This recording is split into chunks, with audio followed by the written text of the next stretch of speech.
Hello viewers, welcome to IT System Admin and Information Technology Learning tutorial channel for you.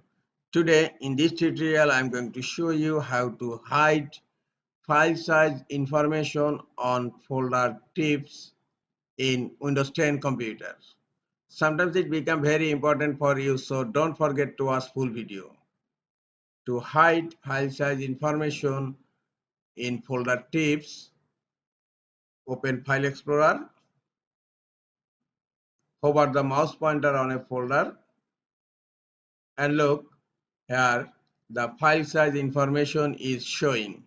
Now I am going to show you how to hide file size information. Click on View tab, then click on Options.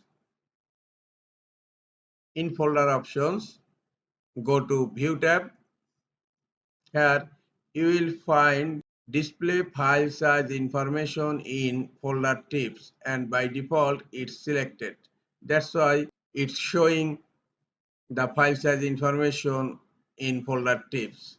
Now I'm going to deselect this option. Now click on Apply and then click on OK. Now hover the mouse pointer on a folder again.